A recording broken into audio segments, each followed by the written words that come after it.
il y a en fait une ignorance du public, et je pense que cette ignorance n'est pas due au hasard. Ça fait 60 ans que les médias européens, qui se disent les meilleurs du monde, informent le public, et on constate qu'en fait le public ne sait pas l'essentiel. Je pense que c'est dû à une opération de propagande israélienne relayée par les médias, et je l'ai résumé dans ce que j'ai appelé les 10 grands médias mensonges qui justifient Israël. Le premier grand média mensonge, c'est qu'on nous dit Israël a été créé en réaction au génocide contre les Juifs en 40-45. Ça, c'est totalement faux. En fait, c'est un projet colonial qui est bien plus vieux, qui a été décidé au congrès de Bâle en 1897.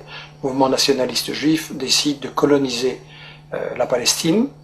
À ce moment-là, on emploie le mot colonialisme, il n'est pas du tout honteux. Et ils font appel aux puissances coloniales de l'époque pour ce qu'ils se rendent compte qu'ils ont besoin d'être protégés. Ils demandent à l'Empire turc qui n'est pas intéressé, mais l'Empire britannique, lui, est très intéressé parce qu'il veut absolument avoir des colons qui vont être installés là au milieu du monde arabe, entre la partie ouest et la partie est. Ils veulent affaiblir l'Égypte, qui est une puissance qui les inquiète. Ils veulent contrôler le canal de Suez, qui est la route vers la colonie des Indes, qui leur apporte énormément. Ensuite, les États-Unis vont prendre le relais. Eux, ce qui les intéresse, c'est le pétrole. Ils veulent un flic du pétrole. Et donc, création coloniale d'Israël ne date pas du tout de 40-45, c'est bien plus tôt, c'est un projet colonial. Il faut rappeler qu'à l'époque, les puissances coloniales européennes se partagent l'Afrique comme un vulgaire morceau de gâteau. Il y a une conférence à Berlin en 1885 avec l'Angleterre, la France, le Portugal, la Belgique, l'Allemagne.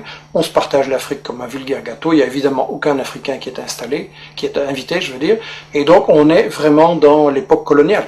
Israël, c'est un projet colonial, il faut le dire. Alors, le deuxième grand mythe qui justifie Israël, c'est oui, mais les Juifs, en fait, ils retournent sur la terre dont ils auraient été chassés par l'Empire romain en 70 après Jésus-Christ. Ça, c'est aussi un mythe total, parce que, en fait, j'ai interviewé dans ce livre l'historien Shlomo Sand, qui a lui-même interviewé les historiens, les archéologues israéliens, et tout le monde dit non, il n'y a pas eu d'exode, et donc il n'y a pas de retour. En gros, les populations, elles sont restées là, elles n'ont pas bougé. Bien sûr, il y a eu des invasions, des migrations, des mélanges, mais en gros, elles n'ont pas bougé, les populations. C'est qu'il y a deux conséquences cocasses. La première, c'est que, au fond, les descendants des Juifs de l'époque de Jésus-Christ, c'est les Palestiniens qui vivent là aujourd'hui, maintenant. Et la deuxième conséquence, c'est que, alors, s'il n'y a jamais des gens qui sont partis, quels sont ces gens qui nous disent qu'ils reviennent? En fait, ce sont des convertis, des Européens de l'Est, de l'Ouest, des Maghrébins, qui se sont, à différents moments, pour différentes raisons, convertis à la religion juive. Et en fait, comme dit Shlomo Sand, le peuple juif, ça n'existe tout simplement pas. Il n'y a pas d'histoire commune, il n'y a pas de langue commune, il n'y a pas de culture commune, il y a juste une religion. Mais une religion, c'est pas un peuple. On ne parle pas de peuple chrétien, de peuple musulman, et donc pas de peuple juif non plus. Alors, le troisième grand mythe, c'est l'idée que, en fait, c'est pas grave s'ils se sont installés là en Palestine pour coloniser, parce que nous dit-on, c'était un désert, c'était une terre sans peuple, donc c'était vide. Ça aussi, c'est un mensonge total. En réalité, les témoins de l'époque, déjà au 19e, début 19e, disent la Palestine, c'est un océan de blé. Il y a des cultures et des exportations, notamment vers la France, de l'huile, du savon, les fameuses oranges de Jaffa.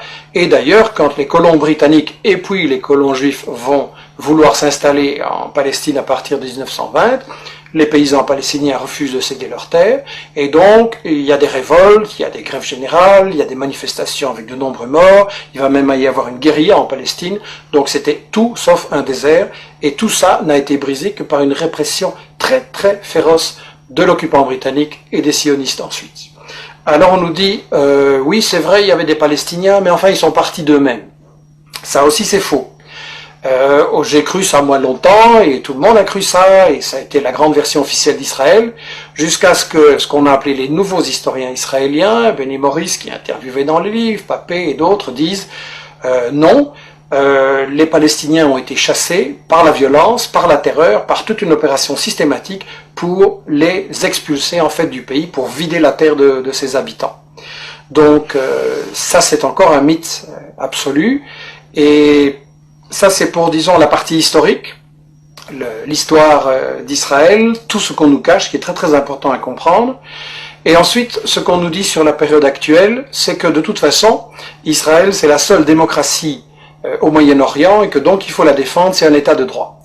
Premièrement, c'est pas un État de droit. C'est le seul État au monde où la Constitution ne fixe pas les limites du territoire. Dans tous les pays du monde, il y a une Constitution qui dit le territoire il commence là, il s'arrête là, et ça c'est notre pays. Israël non, parce qu'Israël c'est justement un projet d'expansion qui n'a pas de limite, et il y a donc une Constitution en plus totalement raciste qui dit que Israël c'est l'État des Juifs. Ce qui veut dire que les autres sont des sous-citoyens, des sous-hommes, et donc c'est la négation même de la démocratie, une constitution pareille. Donc Israël n'est absolument pas une démocratie, et je voudrais dire que en fait, Israël c'est le colonialisme, c'est le vol de la terre, c'est le nettoyage d'une population, ça ne peut pas être considéré comme une démocratie. Alors bien sûr on me dira, il y a un parlement, il y a des médias, il y a des profs d'UNIF qui critiquent, etc. C'est vrai, mais étant donné que c'est un État qui est basé sur le vol de la terre, ça veut dire qu'en fait c'est une démocratie entre les voleurs pour savoir comment ils vont continuer à voler. Et ça n'est pas une démocratie, c'est du colonialisme, c'est toujours de la dictature. Alors on nous dit que les États-Unis, eux, ceux qui cherchent à protéger, en protégeant Israël et en mettant plus de 3 milliards de dollars d'aide militaire en armement chaque année pour aider Israël à bombarder et attaquer ses voisins, on nous dit que les États-Unis, ce qu'ils veulent, c'est protéger la démocratie au Moyen-Orient. Bien. Si les États-Unis étaient pour la démocratie, ça se saurait parce que c'est eux qui ont mis en place et qui protègent les dictatures épouvantables de l'Arabie Saoudite, du Koweït, le tyran Moubarak avec du sang sur les mains. Donc en fait, ils ont installé tout ça. Et eux, ce qui intéresse les États-Unis dans Israël, c'est pas du tout la démocratie, c'est en fait le flic du pétrole. Et ça, dans le livre, Chomsky, Samir Amin l'explique très bien, et d'autres, les États-Unis veulent absolument contrôler le pétrole, donc le Moyen-Orient. Ils veulent briser tout État qui pourrait résister à ce projet et qui n'accepterait pas de donner son pétrole pour rien. On l'a vu avec les guerres d'Irak, on l'a vu avec d'autres agressions. Seulement, les États-Unis ne peuvent pas attaquer à tout bout de champ tous les pays du Moyen-Orient qui ne leur plaisent pas. Donc ils ont besoin de ce que Chomsky appelle dans son interview le flic de quartier. Israël, c'est ça, le flic de quartier. Dans le temps, les États-Unis avaient le Shah d'Iran, une dictature épouvantable qu'ils avaient imposée en renversant le premier ministre élu, Mossadegh, en 1953, et donc ils ont installé une dictature épouvantable. Mais ils ont perdu l'Iran, et donc maintenant, il ne leur reste pratiquement qu'Israël, et c'est pour ça que les États-Unis protègent Israël, alors que celui-ci viole le droit international, viole les conventions de l'ONU, viole l'égalité entre les êtres humains. Donc c'est clair, ça doit être clair, c'est une guerre économique, ce qui est mené là par les États-Unis. Alors l'Europe, elle se prétend plus neutre, elle prétend qu'elle est à la recherche d'une solution entre les Israéliens et les Palestiniens. C'est absolument faux. Solana, qui était le ministre des Affaires étrangères de l'Europe, a déclaré il n'y a pas longtemps à Israël, vous êtes en fait le 28e État membre de l'Union européenne. C'est l'industrie européenne de l'armement qui finance et collabore avec l'industrie israélienne de bombardement, de l'armement, pardon.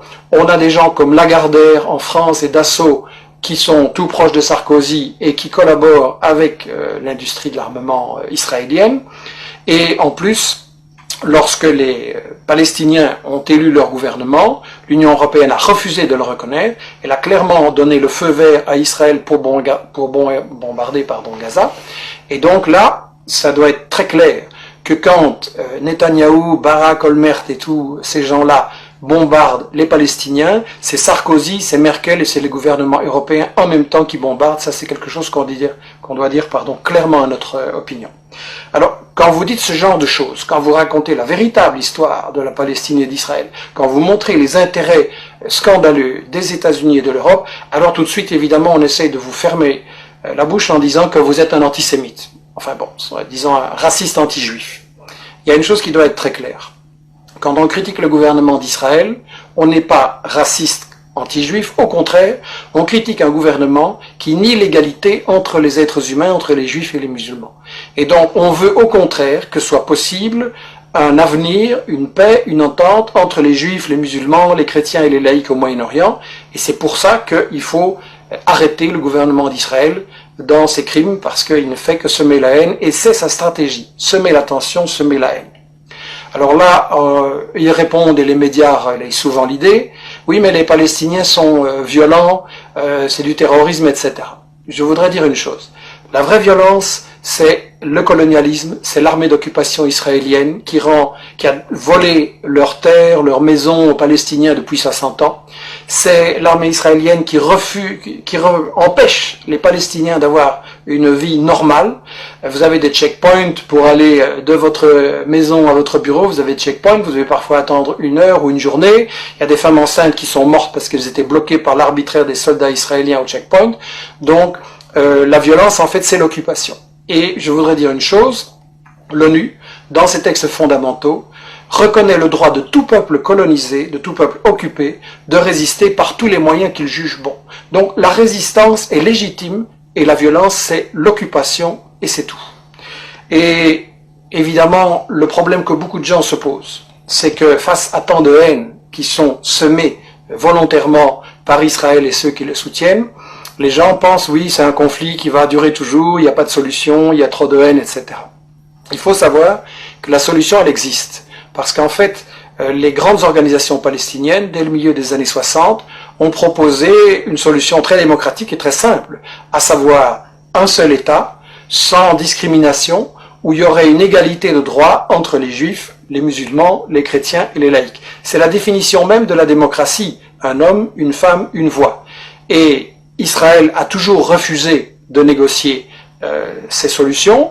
Qu'est-ce qu'il a fait? Il a emprisonné ou assassiné non seulement récemment les dirigeants du Hamas, mais aussi les dirigeants du Fatah ou du FPLP ou du FDPLP. Donc en fait, Israël refuse de négocier, Israël refuse une solution qui est évidente, et il faut donc se demander pourquoi. Et la seule raison, je l'ai dit, c'est que Israël sert aux États-Unis de flic du pétrole, et donc c'est une guerre économique, c'est une guerre pour le pétrole, c'est une guerre pour les multinationales, et la seule chose qui peut arrêter ça, c'est la pression de tout le monde, des citoyens en Europe, en Amérique latine, en Afrique et au Moyen-Orient et partout, la pression sur les dirigeants politiques qui sont complices d'Israël, la pression sur les médias qui, il faut le dire, ne disent pas la vérité, et ça veut dire par Internet, avec des initiatives comme celle que nous lançons, la lettre d'information sur la Palestine, etc., que chacun fasse l'information, rétablisse la vérité, démasque les médias mensonges et les mythes justificateurs d'Israël, et en appliquant cette idée, nous sommes tous des journalistes,